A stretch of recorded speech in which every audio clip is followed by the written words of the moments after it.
Pode sentar, igreja. Vamos agora um momento que eu considero ser o mais importante. É um momento que Deus vai nos trazer instruções. Mateus capítulo de número 6. Abra a sua Bíblia. Os ouvintes das rádios, aplicativos. Vamos abrir a Bíblia.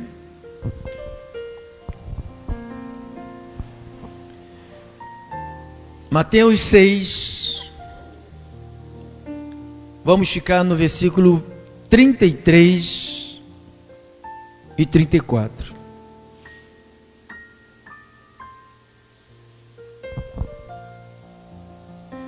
Diz assim a Bíblia: buscai, pois, em primeiro lugar. Buscar é nós que temos que tomar essa iniciativa. Deus não vai, sabe, te sacudir, te descabelar, te castigar, te bater, quebrar tuas pernas para você buscar o reino dele. Vai deixar você fazer o que você quiser. Você sabia que Deus é tão bom? O novo pacto é um pacto que ele nos permite até errarmos, mas também ele nos permite, porque quando nós erramos, nós estamos plantando semente do erro, e ele também nos permite colhermos toda a semente dessa plantação. Então, eu já sofri muito, já fiz muitas bobagens, já fiz péssimas escolhas e já sofri demais com as minhas escolhas.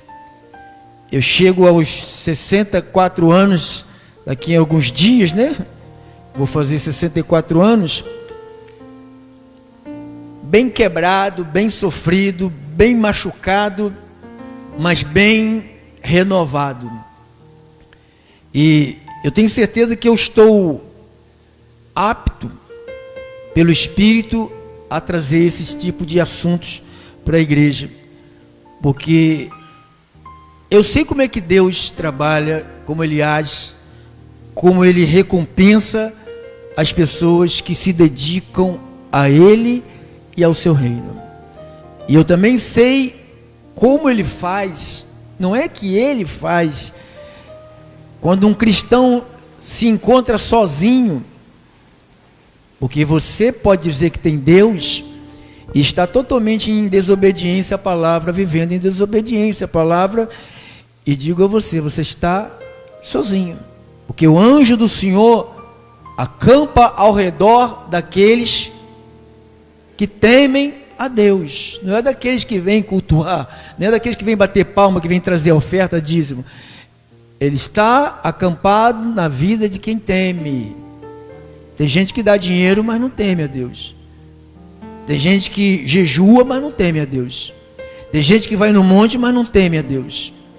Temer a Deus não é ter medo de Deus. Temer a Deus é você ouvir o que Ele diz, contra a tua vontade, você obedecer. Porque todas as vezes que nós ouvimos Deus, pelo menos é assim que acontece comigo, tudo que Ele fala para mim é totalmente contra toda a minha vontade.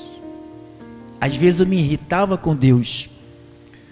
Às vezes eu me sentava numa cadeira e punha Deus na outra cadeira, com uma mesa, e mandava Ele pôr o braço junto com o meu e falava, vamos ver quem ganha. E você sabe que Ele pegava na minha mão e Ele deixava eu ganhar? Deixar eu ganhar quer dizer, Ele deixava eu fazer o que eu queria. E depois, quando vinha a recompensa daquilo que eu fiz, o que eu queria, eu chorava e eu entendia que não era aquilo que Deus queria. Então, quem tem ouvidos, ouça o que Deus está falando. Buscai, pois, é você e eu. Esse buscar é cada um de nós. Paulo disse, enchei-vos do Espírito, é cada um de nós. Não adianta você falar, me enche, que Ele não vai te encher. A maneira dele te encher é quando você está numa igreja que te ensina a Bíblia, Ele está te enchendo. Mas se está numa igreja que não te ensina a Bíblia, ele não está te enchendo. Está te enchendo de conhecimento, que é através do conhecimento que você vai viver pelo conhecimento. Jesus falou, não é de comida que se vive um homem, mas de quê? Toda palavra que saiu da boca de Deus. E você tem ela aí na tua mão, aí, ou no teu celular. Toda palavra aqui, ó. Essa é que saiu da boca de Jesus. Buscai, pois, em primeiro lugar o seu reino e a sua justiça, e todas estas coisas vos serão acrescentadas. 34. Portanto, não vos inquieteis com o dia de amanhã, porque o dia de amanhã essa inquietação com o dia de amanhã que gera em nós ansiedade. Muita gente está ansioso com isto aqui, ó, com o dia de amanhã. Tem gente que está aqui, está em casa, está escutando, me vendo, me ouvindo. A mente está dividida, está olhando para mim, mas a mente está pensando no dia de amanhã. Aqui. E Jesus falou, não se inquiete com o dia de amanhã, pois o amanhã, olha o que virá amanhã, trará os seus cuidados. Então, cada dia tem os seus cuidados. Vamos orar ao Senhor. Senhor Jesus Cristo, obrigado pela tua palavra, obrigado pelos teus filhos que voltam sempre a esta casa, Senhor. Esses verdadeiramente te conhecem e te obedecem, Senhor. Por que eu digo isto? Porque eles estão firmes. Sempre eu olho daqui, eu vejo praticamente os mesmos rostos, as mesmas pessoas, as mesmas mulheres, os mesmos homens, os que vão passar pela luta, vão passar pela guerra do mundo, pelas aflições. Como disse Paulo, depois de ter tudo, vai vencer tudo e vai ficar inabalável. Ah, Deus, obrigado por essa turma boa, turma de fiéis, comprometidos com a oração, comprometidos com o louvor, comprometido com a palavra, comprometido com as finanças, comprometimento, ou seja, eles têm prioridades. Honra, Senhor, honra cada um, em nome de Jesus, honra para a tua glória, honra para o teu louvor. Eu falo isto em teu nome, Jesus, e o povo de Jesus digam todos amém, amém e amém. Glória a Deus. Obrigado, irmão. Glórias a Deus. Quando Jesus disse, buscai em primeiro lugar o meu reino, mas Jesus estava na terra, parecia aos olhos de outras pessoas que o reino de Jesus era daquele mundo. Se você pegar o livro de João, Mateus, Marcos, Lucas, João, capítulo 18, versos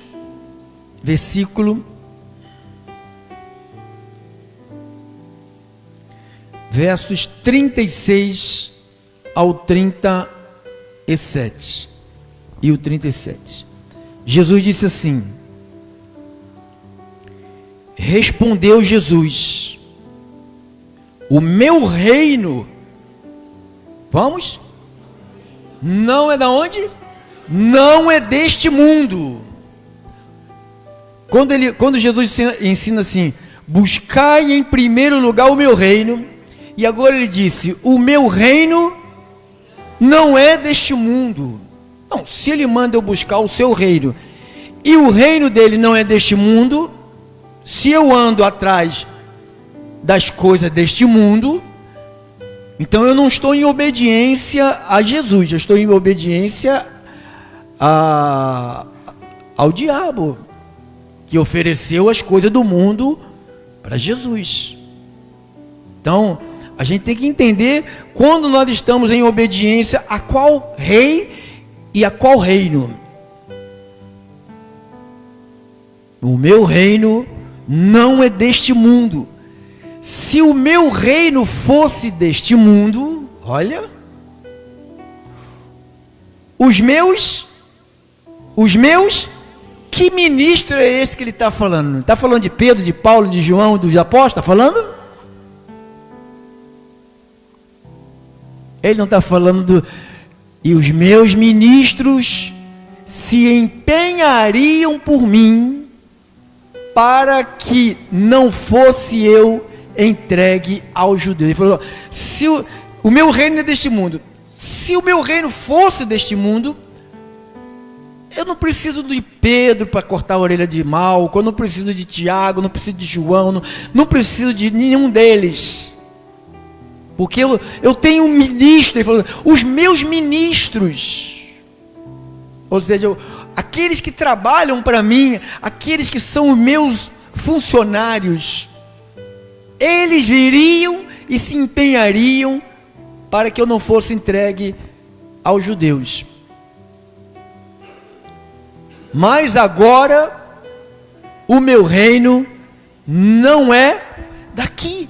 Eu estou mostrando isso aqui para vocês terem mais solidez, ou seja, acreditar muito mais, quando ele disse, busca o meu reino. Então, se o reino dele não é daqui, então, o que eu estou fazendo de me matar aqui? Estou trabalhando, pastor, se eu não trabalhar eu não como. Você sabe o que dizia desde o Antigo Testamento, em Deuteronômio? Diz assim, ó, é Ele que te dá forças para adquirir riquezas. Ele falou assim, nunca te esqueça de quem te dá forças para adquirir riqueza. Porque as pessoas, eu já contei aqui, foi domingo que eu contei o testemunho do meu irmão que cantava aqui, o Júlio. Quem esteve aqui ouviu. Mas parece que as pessoas estão sentadas diante de mim, mas elas só estão com as orelhas abertas. Jesus não trabalha com a orelha, Jesus trabalha com ouvidos. Por isso que Paulo fala que os ouvidos espirituais, que os olhos espirituais, então tudo que está ligado a Jesus são espirituais. Pastor, mas eu sou material, eu sou carnal, eu tenho que comer, eu tenho necessidade, eu tenho tudo. Claro que você tem. Eu estou falando de busca, de atenção número 1, de prioridade. Não é número 2, não é número 3. Trabalho não pode estar acima do reino. Tua família não pode estar acima do reino. Apanhar o pão de cada dia que você já tem, já quer apanhar mais pão, não está acima do reino. Então não está acima do reino. Isso é a maior besteira que se faz na vida. Mas agora o meu reino não é daqui. Então lhe disse Pilatos, logo tu és rei. Respondeu Jesus, tu dizes que sou rei.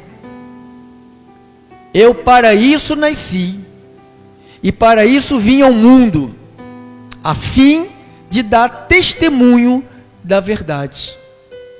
Acabou o 36. Todo aquele que é da verdade, porque tem gente que não é. Então, irmãos, a gente tem que, todinho de fulano, não tenha pena de ninguém, irmão. Jesus nunca curou ninguém porque ele teve pena. Todas as pessoas que ele curou porque ele viu do outro lado que a pessoa acreditava nele. Então não vem com esse negócio de pena dos outros, que você não tem que ter pena. Jesus não tem pena. Se Jesus tivesse pena, agora nesse exato momento, quantas pessoas estão gemendo em hospitais agora, irmão? Ou em casa, morrendo. Jesus, ele é tão bom, tão justo, que ele nos deixa fazer o que a gente quer. Mas na hora que a gente colhe, ele não interfere com a nossa colheita, irmão. mesmo que for de lágrima, de dor, sabe, se autoconsumir por um câncer, por um tumor, uma ferida comendo as pernas, sabe, ele fica olhando. Pastor, que Deus é esse? É o Deus da justiça, que nos ensina o caminho, e fala assim, ó, aqui é o caminho, tem outros atalhos, você que sabe. Então, nesses dias, ele está nos ensinando prioridade. O que é prioridade, irmã? Põe ali para mim. A gente não pode esquecer o que vem a ser prioridade. Prioridades. A importância que atribuímos a algo ou a alguém. Então, qual é a minha prioridade? O reino de Deus. Por que é o reino de Deus? Porque Jesus falou. Nós somos ovelhas dele. O pastor, quando conduz as ovelhas, o pastor que conduzia o bichinho, a ovelha, tocava, sabe o que elas faziam? O que elas faziam? Elas iam.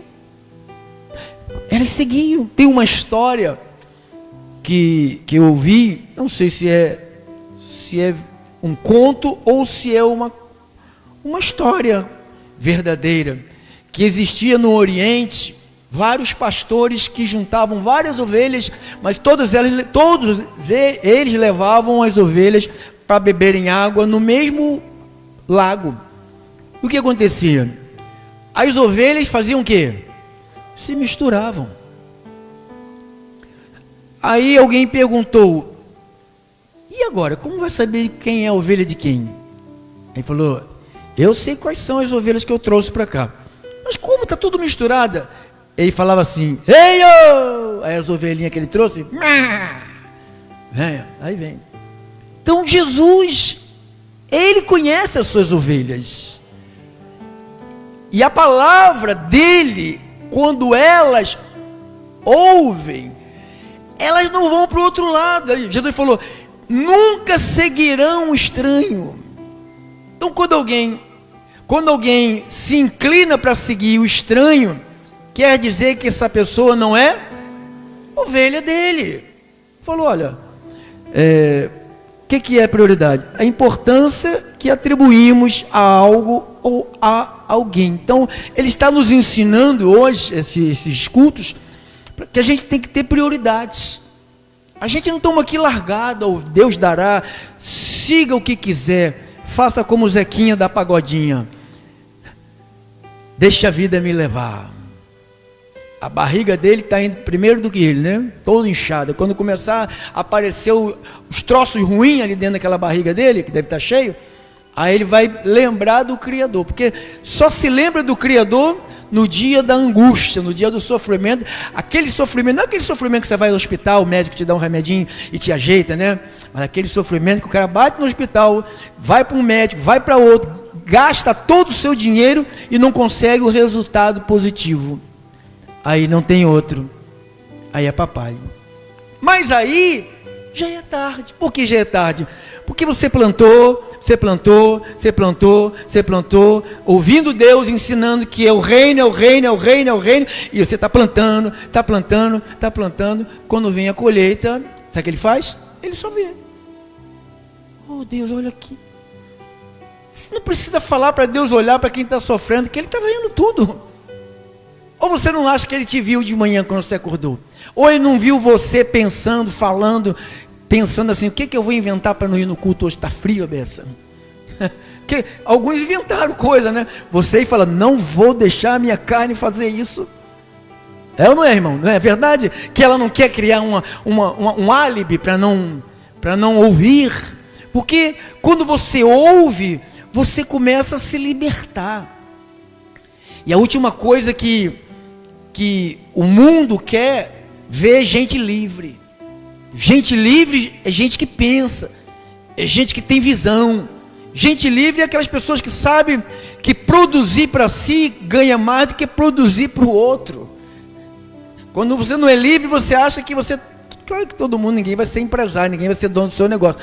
Mas o que Deus realmente quer da nossa vida é essa atitude de independência. Então, quando Ele te liberta, você ser independente. de qualquer um e de qualquer coisa. Então, vamos para o assunto de hoje. Nós estamos falando sobre o reino primeiro, buscar o reino, sua justiça.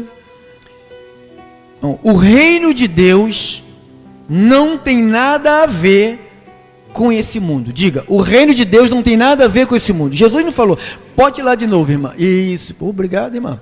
Está lá. O meu reino não é deste mundo. O reino de Deus não é deste mundo. Pastor, Paulo disse aqui uma coisa estranhíssima em Romanos 14, 17. Romanos 14, 17. Olha o que ele disse. Porque o reino de Deus não é comida, nem é bebida. Jesus, quando estava lá no deserto, que está lá em Mateus 4, põe ali, irmão, Mateus 4, Mateus 4,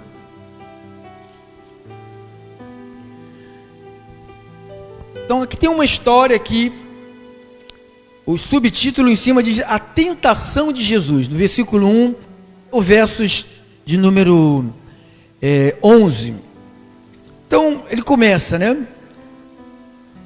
aí no versículo de número 3, então o tentador, aproximando-se, disse, se és o Filho de Deus, manda que estas pedras se transformem em pães. Era difícil Jesus fazer isso?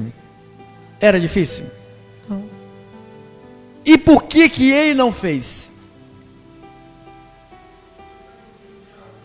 Porque ele estaria em obediência ao diabo. Porque quem mandou? Diabo que mandou. O diabo quem mandou. Então ele falou, se tu é do Filho de Deus, faça com que essas pedras se transformem em pães. Por que ele falou isso? Que essas pedras se transformem em pães. Porque Jesus estava com fome. Então, aonde que ele nos ataca? Aonde estamos mais frágeis. É dinheiro, é finança, é com mulher, é com homem, é com sexo, é com bebida, é com droga, é com homossexualismo, é com lesbianismo, é com idolatria. Aonde eu estou mais vulnerável? Aonde eu estou sempre enfraquecido? Então é ali. Então Jesus estava fraco porque ele estava sem comer. Diz que no versículo 2, depois de jejuar 40 dias e 40 noites, teve o que? Fome. Então, quando nós estamos com fome de alguma coisa, esquece comida, pode ser com fome de fazer um adultério, com raiva da mulher, porque a mulher, sabe, só vive com dor de cabeça, o cara quer adulterar, quer fazer alguma coisa. Então, esses são os perigos, essas são as palavras do diabo que ele fala todos os dias na nossa cabeça. Olha, isso é um banana. Tem um outro ali que o cara é fera, braba. É um banana, mas foi tu que escolheu esse banana. Foi tu que escolheu, agora vai ter que ficar com ele. Então, quando o diabo foi atacado, Jesus foi atacado, ele foi atacado porque ele estava frágil. Então ele começou a oferecer a Jesus proposta. Então ele faça que a pedra vire pão, está lá no versículo 3, faça que essas pedras transformem em pão. Aí Jesus, no versículo 4, respondeu. Jesus, porém, respondeu. Agora, olha o problema quando a gente congrega numa igreja onde não ensina o que está. Olha o problema. Você sabe como é que você era antes de você vir para uma igreja que ensina o que está escrito? A pessoa falava para você assim, ó, cuidado que o diabo vai te pegar. Sabe o que você fazia? Morria de medo. Aí, para você não deixar o diabo te pegar, o pastor falava, você tem que fazer a corrente, a campanha, dar o dinheiro, fazer isso, fazer aquilo, e você fazia. Por causa de quê? Porque você não sabia o que estava. Agora que você sabe, não é para você brincar com aquilo que está, é para você fazer o quê com o que está escrito? Obedecer o que está escrito. Mas tem gente que está fazendo o quê com o que está escrito? Brincando, debochando. Jesus saiu da cilada mostrando o que estava escrito. Então, todas as vezes que você receber uma proposta que você sabe que não é de Deus, você vai usar o que está escrito. O que está escrito.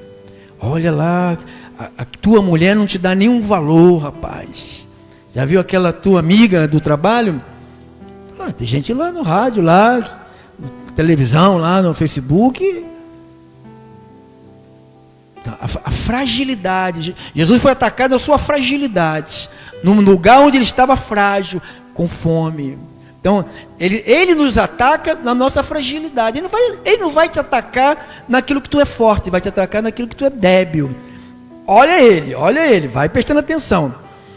Jesus respondeu: está escrito, não só de pão viverá o homem, mas de toda a palavra que procede, da onde? Da boca de quem? De Deus. Bota ali em Deuteronômio, irmã, 8:3. Vem lá, vamos ver. Deuteronômio 8:3. E ele te humilhou e te deixou ter fome e te sustentou com um maná que tu não conhecias. Nem teus pais o conheciam, para te dar a entender que não vai, igreja, nem só de pão viverá o homem. Jesus sabia o que estava escrito. Então, para você se defender, você tem que se defender com aquilo que está escrito. Olha, tua vida vai ser uma desgraça. Não, está escrito que eu sou um abençoado com toda sorte de bem. Oh, tu estás amaldiçoado. Não, Cristo carregou a maldição. Porque nós sabemos o que está escrito. Por que você não é enganado? Porque você sabe o que está escrito. Por que muitos irmãos de várias denominações são enganados? Porque não sabem que está. Estava conversando com um católico aqui fora, já a terceira vez que eu converso com ele. O senhor precisa de ler a Bíblia. Sabe o que ele falou para mim? Eu tenho preguiça. Então vai continuar a ser enganado. E ele está gostando de ser enganado. Então as pessoas gostam. Põe lá, irmã, de novo lá em Mateus 4. Mateus 4.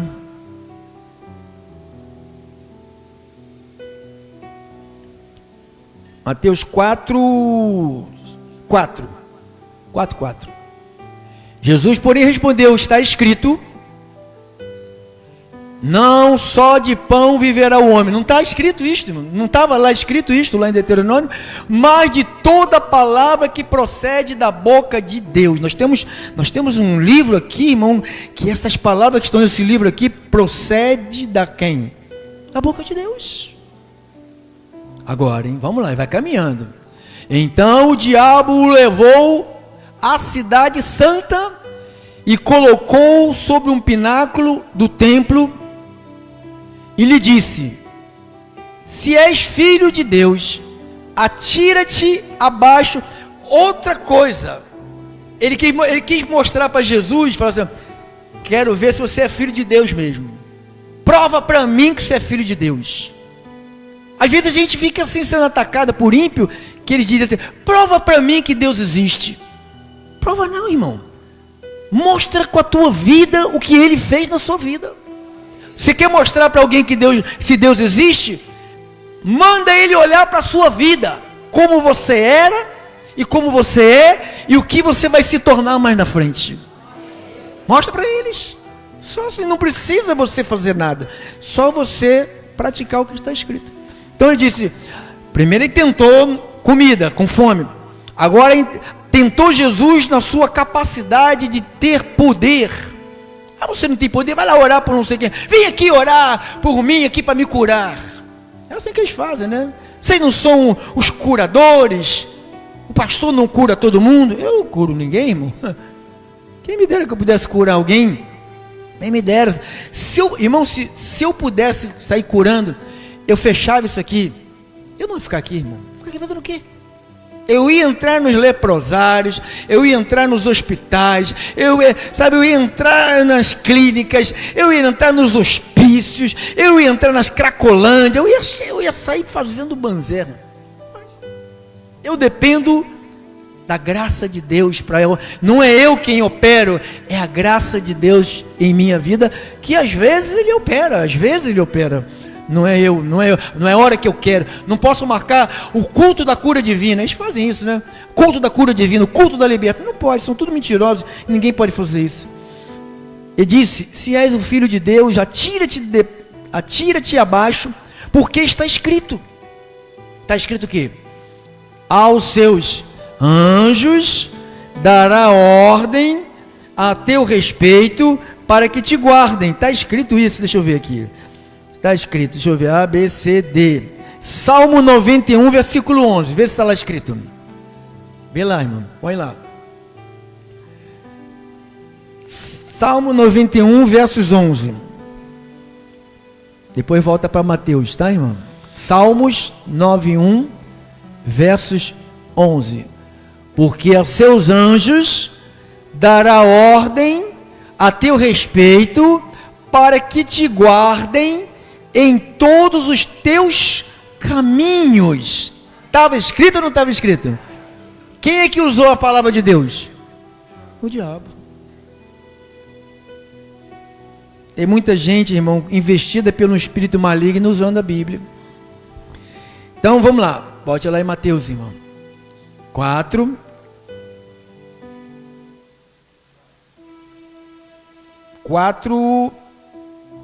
É onde eu estava? 4. E respondeu: está escrito: não só de pão viverá o homem, mas de toda a palavra que procede da boca de Deus.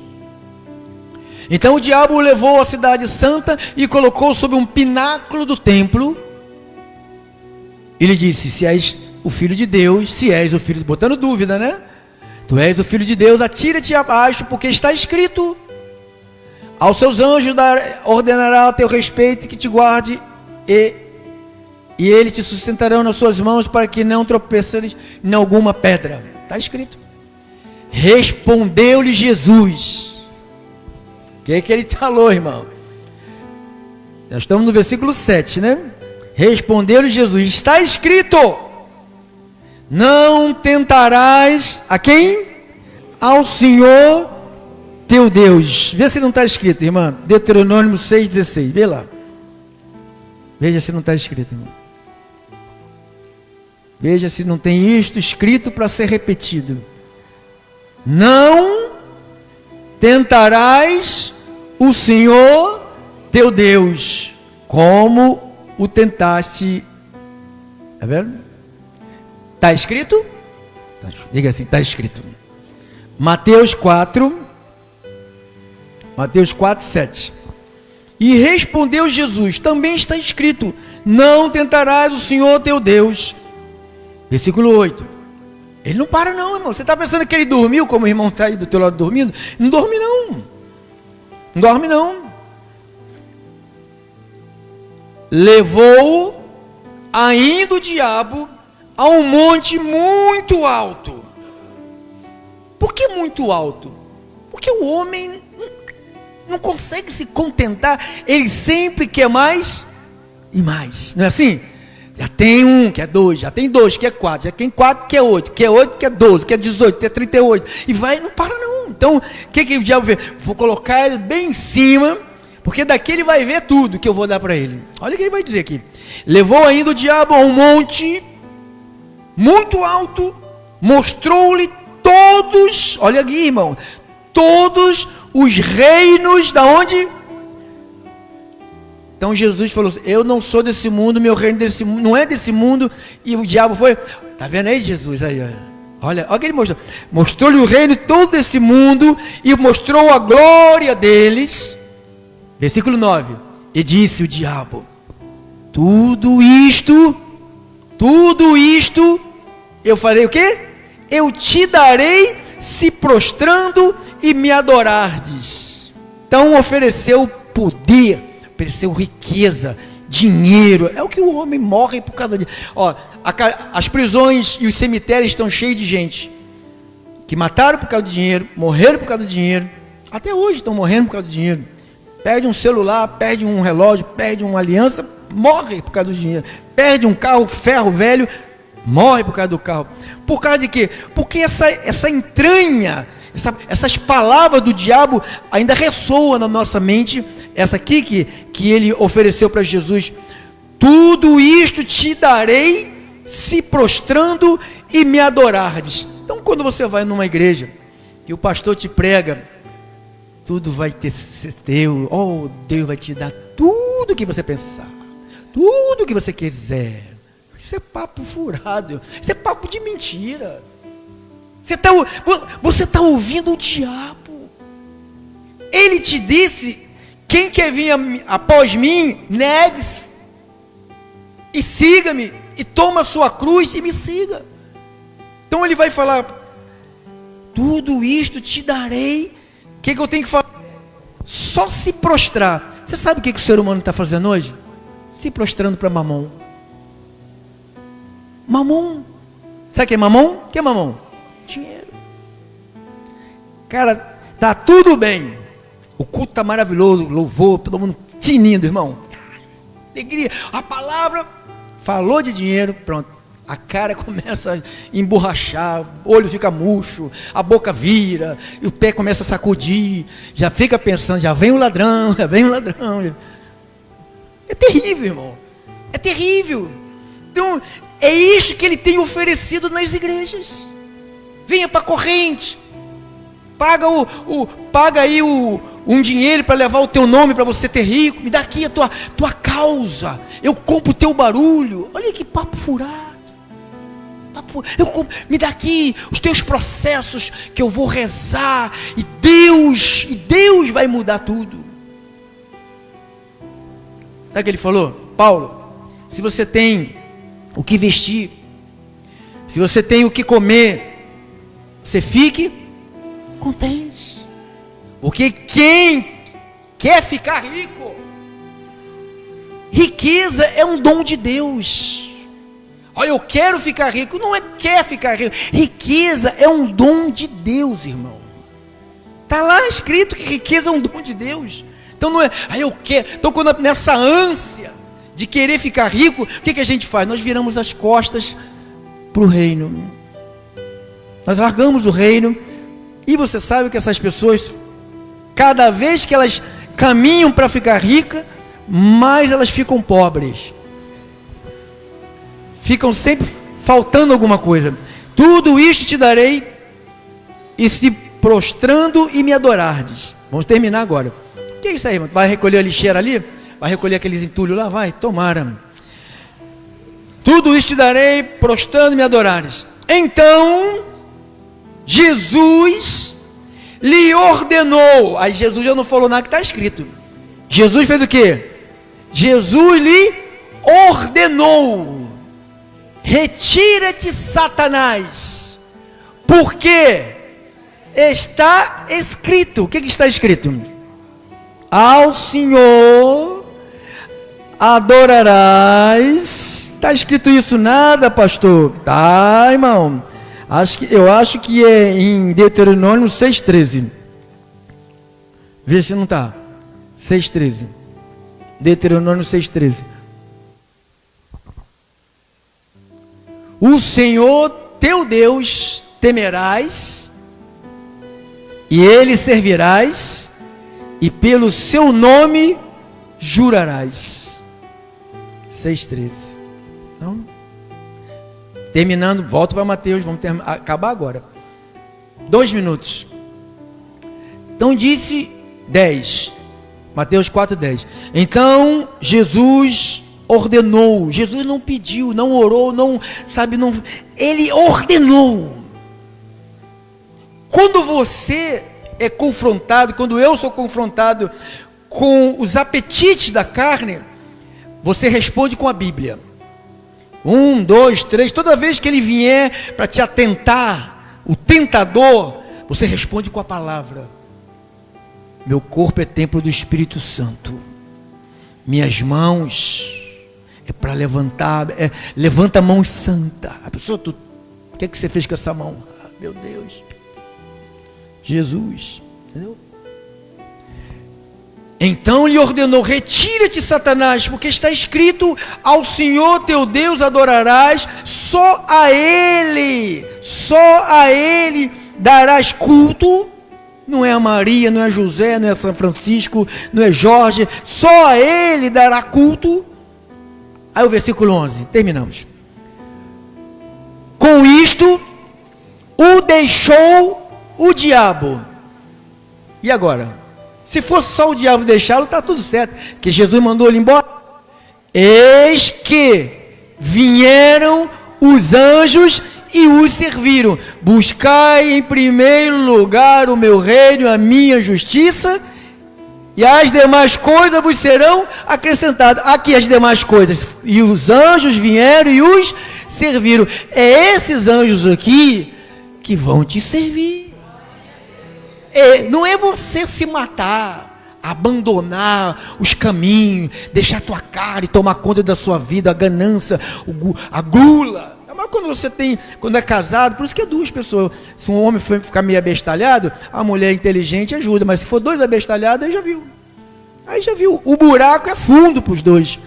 Graças a Deus que sempre um é abestalhado, a mulher é maneira, às vezes a mulher é abestalhada, o homem é maneiro, dá para o equilíbrio, mas quando tem dois abestalhados, aí o buraco é fundo, é uma desgraça. Então, terminando dizendo: eis que vieram os anjos e o serviram. Então diga: vale a pena buscar o reino de Deus em primeiro lugar, porque os anjos de Deus vão me servir. Assim seja, assim disse o Senhor. Esta é a vontade de papai. Ficamos de pé.